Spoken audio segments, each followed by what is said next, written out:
En este video vamos a trabajar algunos conceptos sobre integración regional. En particular, vamos a ver el ejercicio 2 sobre creación y desvío de comercio, áreas de libre comercio y uniones aduaneras. El planteo nos dice que supongamos que el costo medio de una caja de azulejos es de 10 pesos en España, 15 en Italia, 8 en Portugal y 18 en Alemania.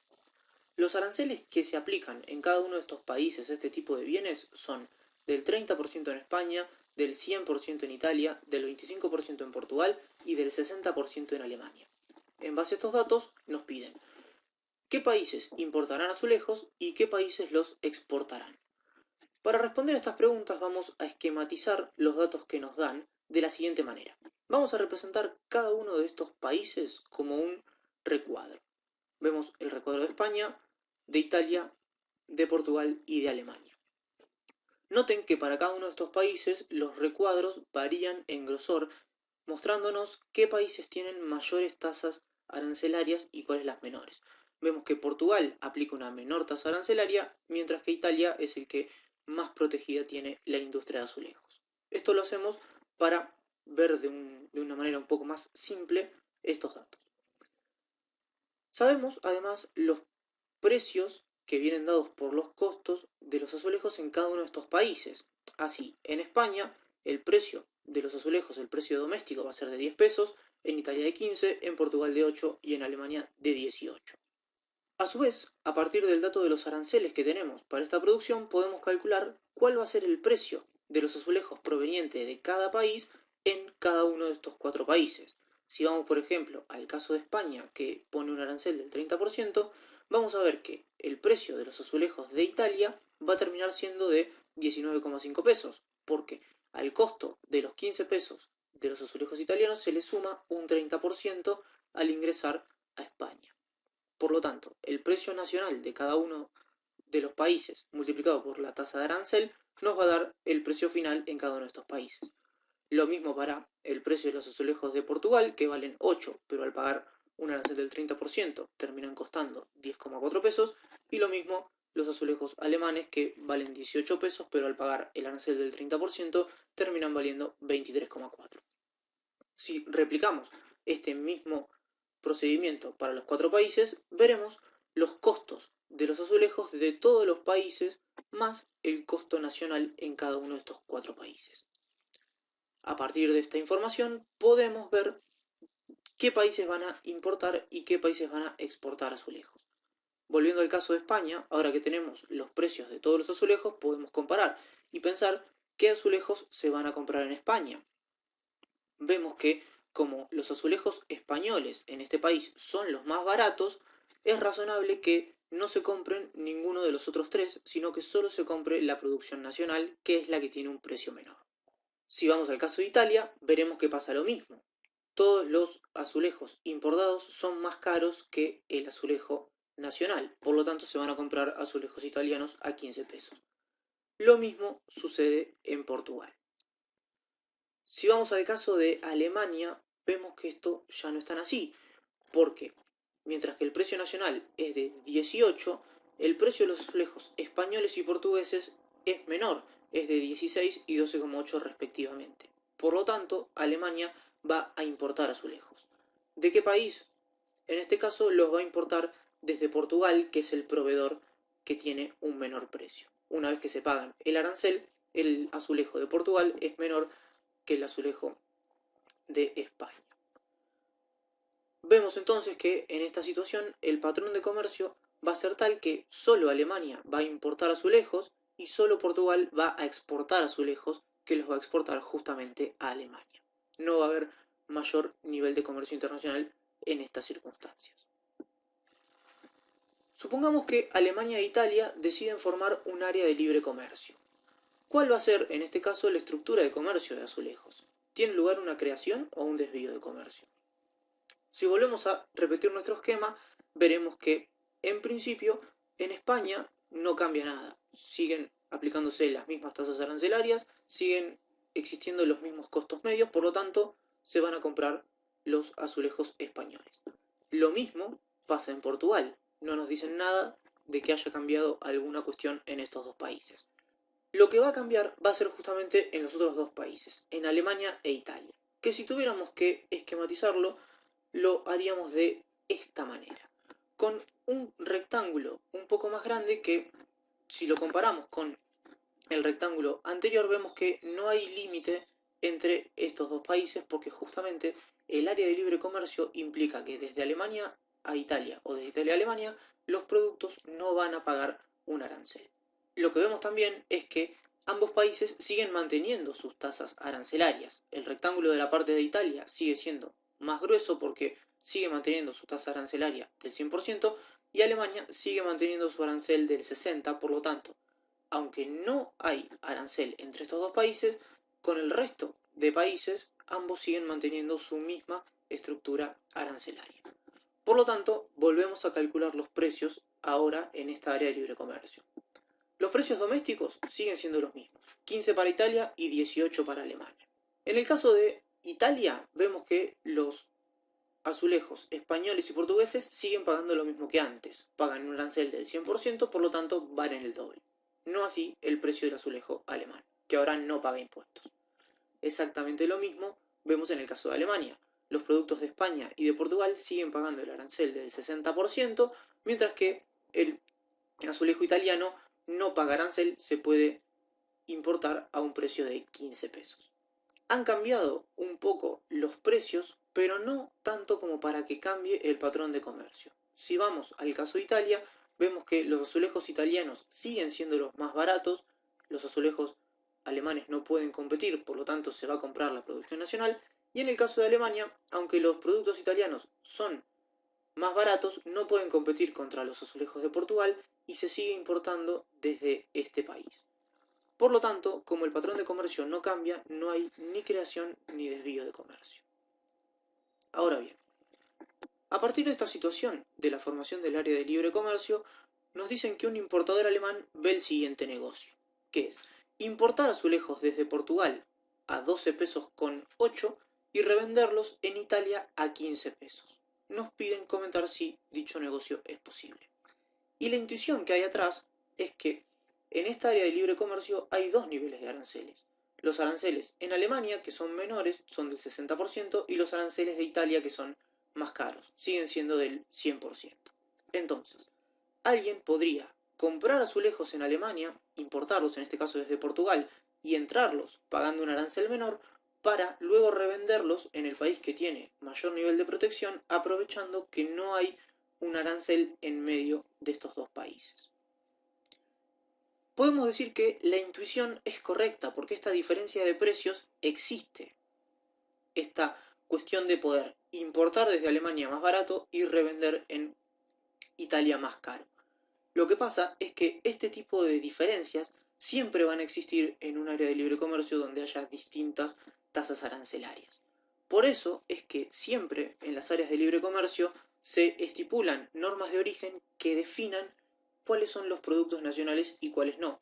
Porque el espíritu de un área de libre comercio es comerciar libremente los productos originales, en este caso de Alemania y de Italia. Es decir, comerciar los productos nacionales de estos países para estimular el comercio nacional de estos dos países y no importar productos de otro lado y aprovechar estas diferencias.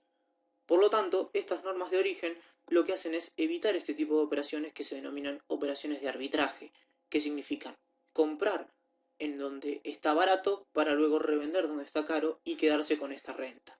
Para evitar que estas operaciones se den en todos los productos en que sea rentable, en las áreas de libre comercio siempre se estipulan estas normas de origen, por lo tanto decimos que este negocio de este importador alemán no sería posible, aunque la intuición es correcta y las diferencias de precios existen.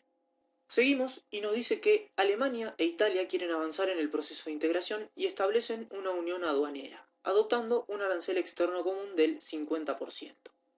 ¿Cuál es ahora la estructura del comercio del azulejo? ¿Tiene lugar una creación o un desvío de comercio con respecto a la situación anterior? Volviendo a nuestro esquema, vamos a ver nuevamente que en España no cambia nada, en Portugal no cambia nada, vamos a ver un cambio ahora sí en Italia y Alemania. Antes teníamos un área de libre comercio con distintos niveles de arancel para los productos fuera de estos dos países. Lo que vamos a ver es que ahora el arancel de estos dos países es común, es del 50%. Eso es lo que define a una unión aduanera.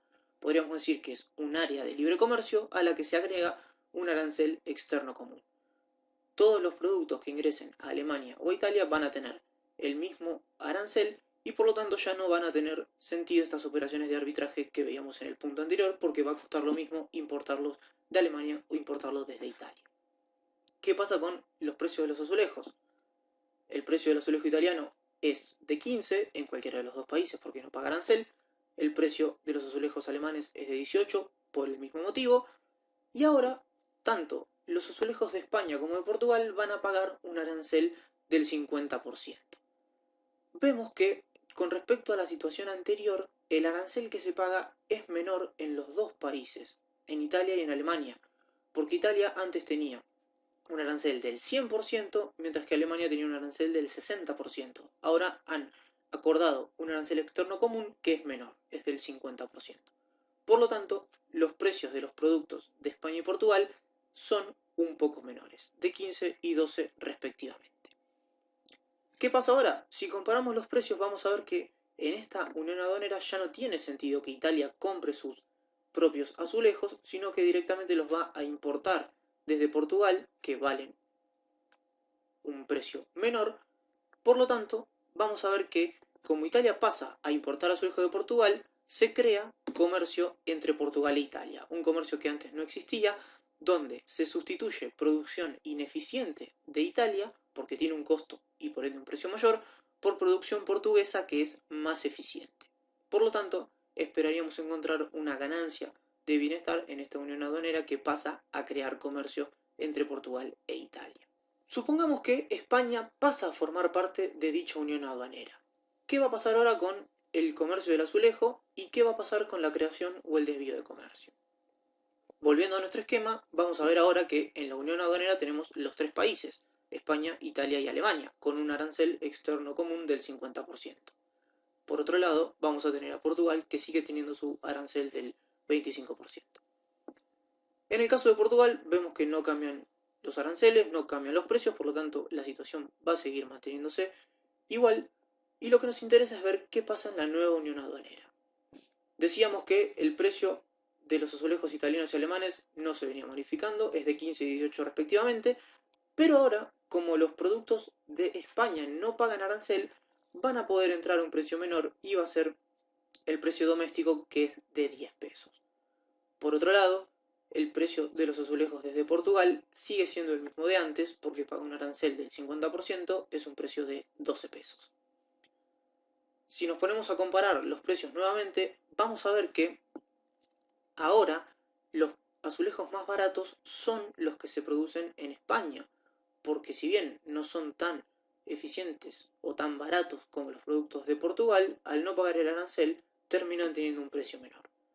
Esto es lo que definimos como desvío de comercio, porque en la unión aduanera se desvía el comercio desde Portugal, que es el productor más eficiente, en favor del nuevo socio que tiene la preferencia de no pagar un arancel, por lo tanto termina ganando no por calidad o no por eficiencia en la producción, sino simplemente porque no paga el arancel. Si, como en el caso anterior, los productos españoles tuvieran que pagar el arancel, terminan siendo más caros y no pasaba nada. Pero en este caso, al tener la preferencia de no pagar el arancel por ser parte de la unión aduanera, vemos que se desvía el comercio desde Portugal a España. En principio, diríamos que este desvío de comercio produce una disminución en el bienestar porque se está, por un lado, sustituyendo producción eficiente por producción ineficiente y además, en esta unión aduanera se va a dejar de cobrar el arancel que veníamos viendo que se cobraba a las importaciones desde Portugal. Esa es la parte negativa que tiene una desviación de comercio. Finalmente, nos dicen que, en función de lo respondido en el punto anterior, los productores portugueses argumentan que la inclusión de España solo genera ineficiencias en la asignación global de recursos. No se vislumbra ninguna ganancia posible a largo plazo. ¿Qué podemos decir sobre esto? Si estamos de acuerdo o no. Y en este punto, lo que nos interesa es reflexionar sobre los efectos estáticos y los efectos dinámicos de esta unión aduanera, o más bien del efecto del desvío de comercio que veíamos como negativo. Entre los efectos estáticos, lo más importante que podemos decir es que el desvío de comercio lo que fomenta es el uso ineficiente de recursos. Se estimula la producción de azulejos en España, que no es tan eficiente como la de Portugal, y se restringe la producción de alguna manera en Portugal porque no se le va a demandar la misma cantidad de azulejos que antes. Eso ya es un primer problema.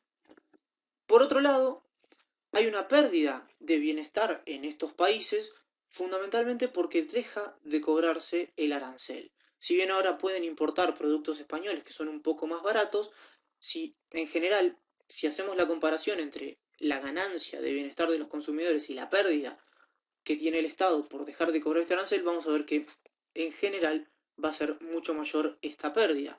Por lo tanto, estamos promoviendo una producción ineficiente que además tiene un costo en términos de bienestar siempre muy alto. Por lo tanto, eso parece no tener mucho sentido. Y en definitiva, lo que vemos es que hay un costo demasiado alto al desafiar las ventajas comparativas, en promover la especialización de un país en alguna producción en la que no es tan eficiente y en dejar de comprarle al que sí tiene una ventaja comparativa. Eso es un poco para ponerlo en términos de los modelos que veníamos viendo. El concepto es que claramente frente a la posibilidad de importar una producción eficiente, la integración, en este caso la unión aduanera, implica un sacrificio de bienestar a corto plazo.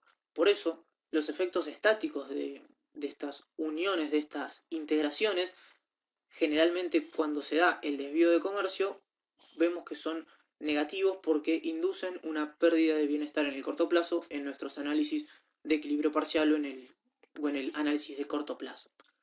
Pero frente a estos efectos hay otros efectos que pueden ser tanto o más importantes, que son los efectos dinámicos, más a mediano o a largo plazo, que en principio podríamos pensar que son un poco más impredecibles, porque no podemos estar tan seguros de que vayan a pasar, pero las consecuencias que pueden tener estos efectos son muy importantes.